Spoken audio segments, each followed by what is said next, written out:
it should be around here, but Paimon doesn't see anything.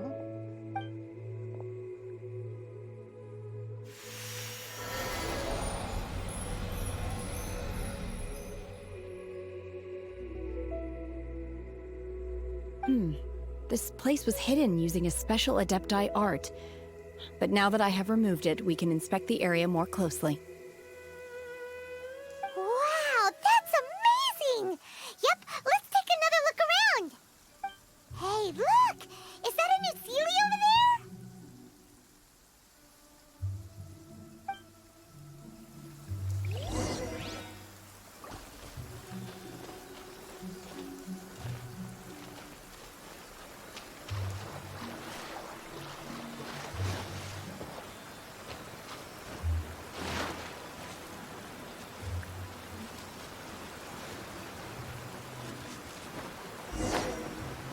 The Sealy got to here and then disappeared.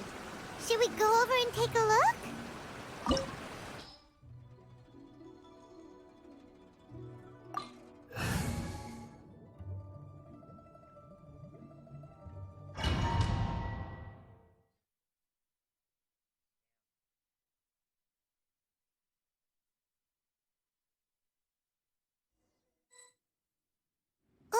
What? Weren't we at a waterfall just now? How did we suddenly end up here? Oh, so many clouds. It feels like we're high up in the sky. I believe this is the abode of that Adeptus. With any luck, the sunset Vermilionite we're looking for should be in here. Really? Let Paimon see. Huh? Isn't that the Sealy from before? Look, it's gone and snuck beneath the clouds. And now that Paimon takes a closer look, the rocks and trees here don't seem complete. Oh, could there be something below the clouds? These are not real clouds. They are the product of an Adepti art used for spatial partitioning. If we want to go down, we must first destroy the mechanism that is maintaining the Adepti art. All right, then let's do it. I sense the presence of monsters in this place. I don't know where they are hiding, so we'd better be careful.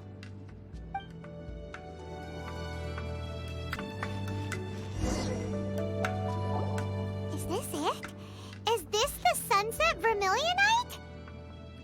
It's so huge! That's true, but then again, why isn't it floating? Plaustrite doesn't float until it's activated. It may look different from most ordinary stones, but it weighs around the same amount. Only after being activated does Plaustrite reveal its true nature, breaking free from the shackles of the mortal realm and ascending up into the heavens. Wow, Shenhe, you seem to know everything about this. Only because my master is fond of chatting about these things. The moment she has some time to spare, she'll come straight for me and start telling story after story. I don't care for her stories most of the time. I certainly didn't expect them to ever come in handy like this. Hold on a sec. Paimon just realized something. If we activate it here, there's no way we'll be able to get it back to the site, right? Heck, we'll be dragged up into the sky too! But if we don't activate it, how else are we gonna lift it? This rock must weigh well over 1,000 pounds, surely! Don't worry. I can handle the weight quite easily. Are you sure? Be careful! Please don't worry. I'm well aware that a Plaustrite sample this large must be highly valuable. I will be gentle with it and make sure it does not get damaged. My safety. That's right! Paimon's sure you can handle it and everything, but if something this heavy lands on you, you're gonna get yourself hurt, no matter who you are. You gotta be extra careful when lifting heavy objects. It's just common sense. Is it now? Well then, thank you. I'll go on ahead with the Plaustrite. Let's meet at the building site later. How is Shenhe able to carry that huge rock all by herself? Adepti super strength much. We can't slow down yet. Let's go meet her at the building site.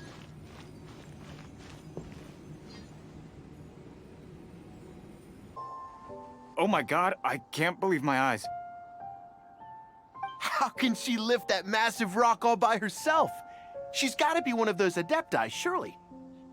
Oh, mighty Adeptus, please give me your blessing so that in the coming year I may reap a more bountiful salary. This is top tier in size and quality, and the condition it's in is quite simply immaculate. Congratulations, this item is approved for submission. I'm going to award you full marks for the Sunset Vermilionite item. May I take your name? My name isn't important. I'm not even here to compete. I was just delivering this for some other people. They should be here any minute now. Shenhe and Ningguang's little helper. Ah, so you're the ones behind this. No wonder. The rarest talent turns in the rarest plastrite specimen. But I have to correct you on one point. It's not helper, it's secretary. Okay then, Miss Secretary, what do you think of the rock we found? Pretty amazing, right? In truth, it is the finest piece of plastrite we have received so far. If everything goes according to plan, we will use this piece in the foundation of the Jade Chamber, which will enable us to proceed to the next stage of construction. As a side note, Lady Ningguang has rented some dwellings in the nearby area to serve as accommodations for the contestants. If you need a place to rest, you are welcome to stay there. Now, please excuse me. As you can see, there is still a lot of work to do on the building site.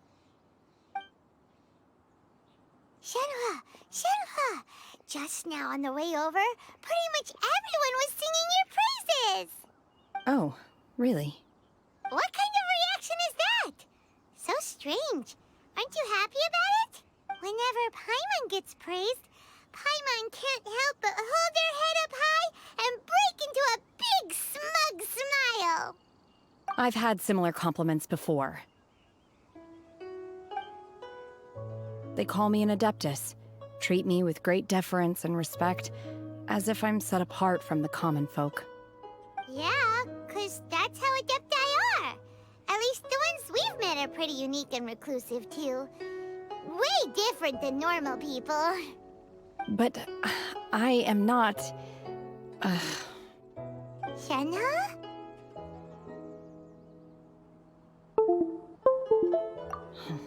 I'm fine. I've been exerting myself quite a lot ever since we set foot in that abode. I'm just a little fatigued.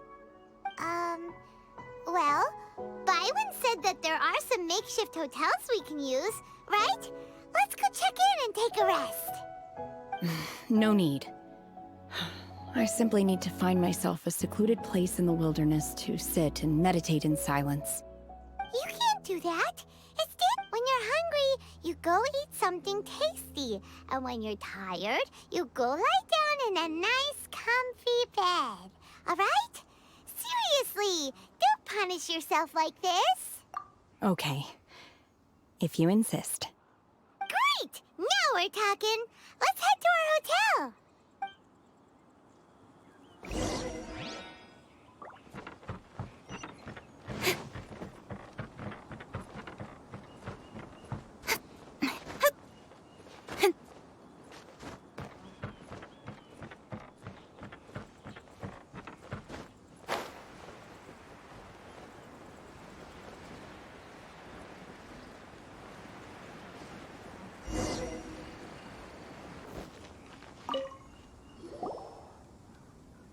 Hi there.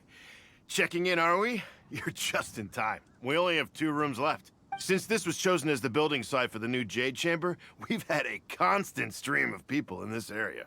And not just workers either. Visitors, business people, tea sellers, all sorts. So, business is booming for me today. Very few vacancies. You're lucky you got here when you did.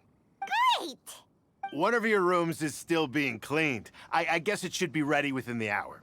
The other room is just through the door on the left. Here are your keys. All right. Hope you enjoy your stay. Please excuse me, I'll leave you to it. Shenhe, you should go get some rest. We'll hang around outside until the other room's ready. Paimon's gonna go see if there's anything good to eat around here. Paimon couldn't help but notice one of the guests walk in with a huge grilled chicken drumstick before. Let's buy one for Shenhe too. She can have it as a midnight snack. Or save it for breakfast tomorrow. All right. I will head to my room for now. If you need anything, don't hesitate to disturb me. I'm a light sleeper. I will hear if you knock on the door. See you tomorrow. Hey! Isn't that Cloud Retainer? What's she doing here? Let's go and say hi.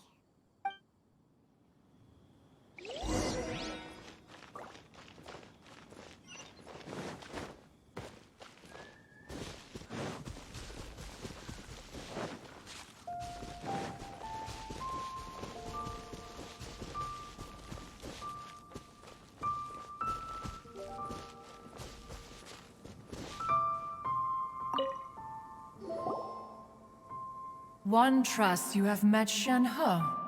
So, are you getting along quite well? So far, so good. Yeah. So, you know Shenhe too, Cloud Retainer?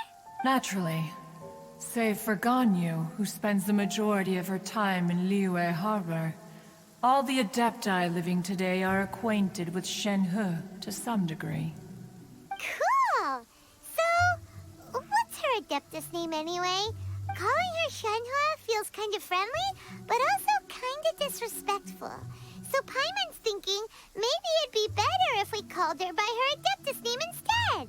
Her Adeptus name? Why, pray tell, would Shenhe have an Adeptus name? Don't all Adepti have a special title they go by? On this latter point, you are correct. However, Shenhe is human. Oh, right. Wait, what? What? You knew already? So is Paimon the only one who didn't know? Do you mean to say that she presents differently from ordinary human beings? Well, to start with, her problem-solving methods are extremely direct. Ah, yes. She was like this all those years ago when one first met her. In this respect, she has not changed. One first found Shenhe by chance in a cave. One was passing by and sensed the presence of a god's remains. Being of an ever-vigilant disposition, one entered immediately to inspect the scene. Inside was Shenhe, then aged around 6 years old. In her hand, she held a dagger with which she was confronting a monster that was the god's remains incarnate. That sounds so dangerous. When one arrived, she had already been locked in confrontation with this monster for several days. Most mortal children are fragile, both physically and mentally, and are highly reliant on their parents for survival. But not so her. That she was able to endure such terrible danger was due not only to her strong willpower, but also to the bloodlust and homicidal instinct with which she was born.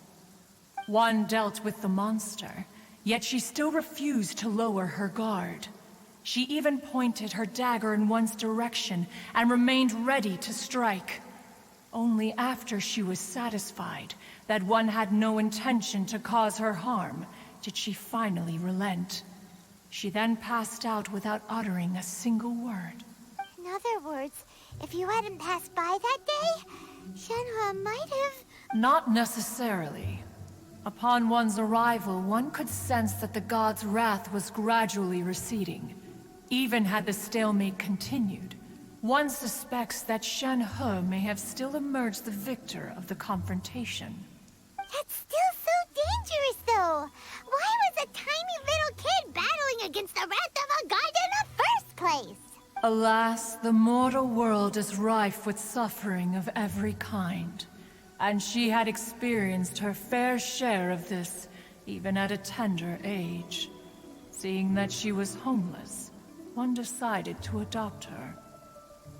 Indeed, it is one to whom she refers. Shenhe has an extraordinary constitution, making her well adapted to practicing the Adepti arts. All the Adepti cherished her talents, and so we were willing to train her. However, her homicidal urges did not subside with age. Rather, they grew stronger day by day. Mooncarver once performed a divination for her. He declared that her fate is to bear the curse of calamity. Consumed by malevolent energy, she is prone to bring harm to those around her. Such is the magnitude of the danger this poses, that her soul must be bound with red ropes to keep her homicidal instinct at bay. The red ropes have indeed served to keep her calmer and more content. They also seem to have rendered her somewhat inexpressive. Perhaps the red ropes are so powerful that they have suppressed some of her other emotions as well.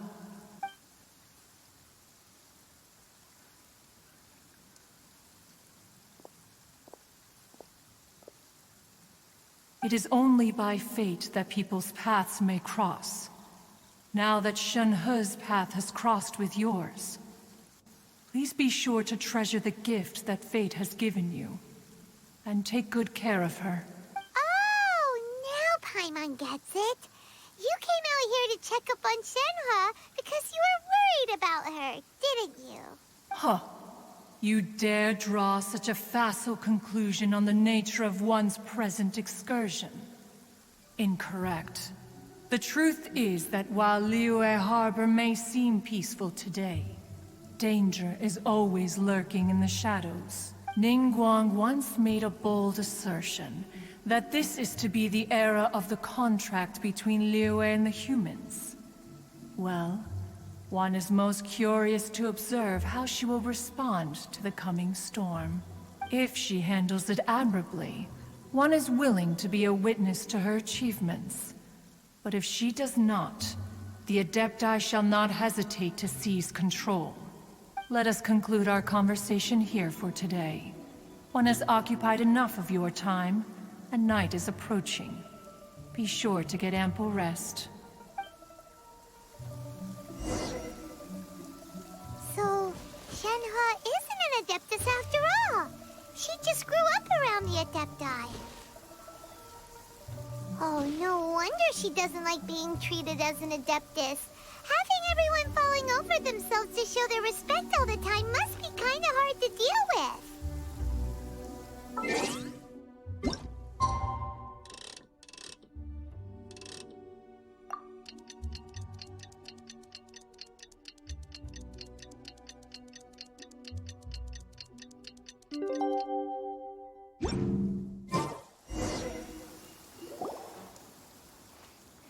Hey, so, Shenhe... Master has relayed my situation to you, I take it. Oh? How did you know? I'd intended to wait until you came back before going to sleep, but I didn't hear you come in. I was worried that something may have happened to you, so I went outside to check and caught sight of my master. On top of this, you have been acting very strangely around me this morning, causing me to suspect that my master must have told you everything about me. After all, Master is...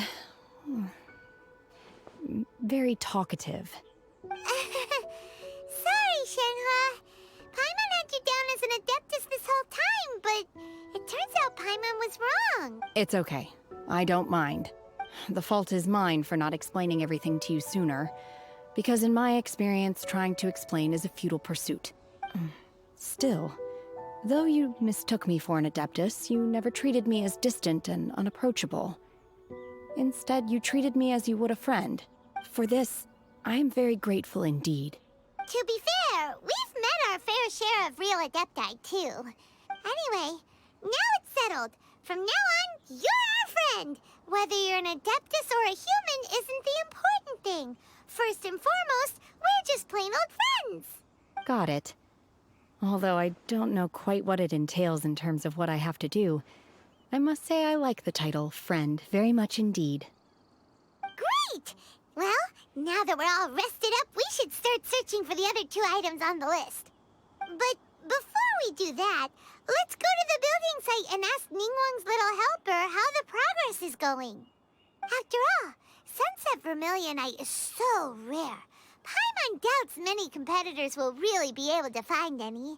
If it turns out some of them have given up already, we'll be able to take things a little more slowly. Oh, and another thing. We bought some grilled chicken drumsticks on the way back last night. There was a place just outside. Here's one for you, Shenhe. Try it! They're so good. I concur. It has a rich flavor, far more agreeable than those I've cooked for myself in the wilderness in the past.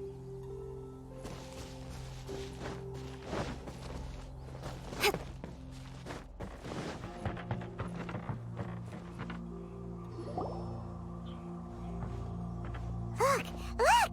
The Jade Chamber is floating into the sky! But it seems to be tied down by something.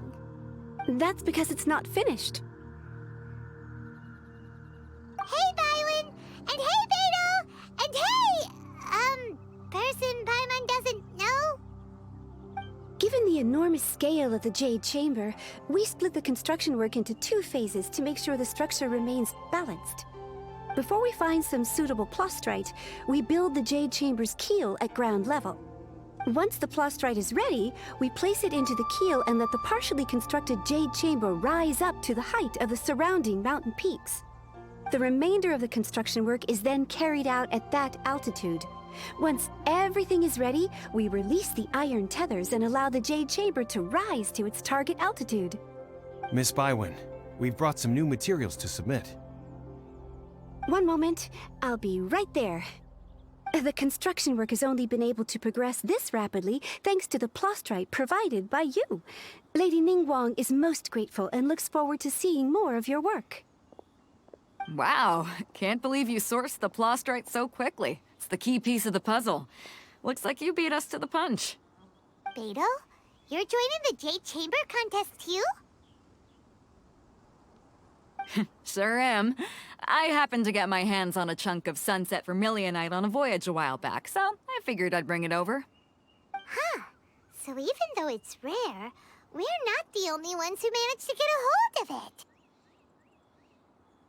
Oh, I've got some introductions to do. This is the renowned Miss Yun, or Yunjin, probably the most famous figure in the Liyue opera scene. Greetings. These 2 are Paimon and the Traveler, both good buddies of mine. And this is... sorry, not sure we've met. Shenhe. I am their... friend. Good to meet you. A friend of a friend is my friend too. Or, as I like to say, a mate of a crewmate is part of the crew. Miss Yun is also here for the contest. Turns out she needed to borrow a boat, so we came together. It's an honor to finally meet you both. I've heard much about you. Miss Shenhe, though we are only meeting for the first time, I have a feeling that we will get along very well indeed. To be honest with you all, I am in great need of this opportunity to ask Lady Ningguang a question. That's why I joined the contest. Thanks to my father's connections, I was able to acquire a specimen of the plastrite required. Fortunately, it was approved for submission, despite being a little on the diminutive side. Wow. So it looks like the 3 of us are competitors now. Excuse me for prying, Miss Shenhe, but are you competing as well? No, I don't have any questions for Ningguang. I just wanted to help her win. In that case, I have a proposal to make. Lady Ningguang said that the first 3 contestants to procure all 3 materials will be awarded the chance to ask a question. Well, there are 3 teams here. We can split the prize between us. Instead of competing against each other, we could work together to secure the top 3 places between us. What do you think? Sounds great, but how does it change things exactly? I think I see where you're going with this, Miss Yun. The plastrite was the most difficult item to source by a long shot. Luckily, all 3 of us managed to get our hands on it. The two remaining items aren't quite so rare, so as long as one of us finds a way to source it, the other two can hop on the bandwagon. How'd I do? Is that what you had in mind? Precisely. Huh. Interesting approach. Okay then. All right, I'll go first. I have some leads on these wonder cores. From what I've heard, the core itself is really not that difficult to make. The hard part is getting hold of the ore used as raw materials. I'm gonna head back to the ship and ask Su Ling if he's heard of them. You guys... We will head into town and seek advice from Master Zhang of Hanfeng's Ironmongers. Thoughts? Wonderful. We'll split into teams then, and whoever makes progress first brings all of us a step closer to victory. I'm gonna take off. See you later. Okay, let's go! By the way, what question are you gonna ask Ningguang Yunjin? I'm looking for a venue to host the performance of our new opera. Lady Ningguang has excellent judgment, so I would like to hear her opinion.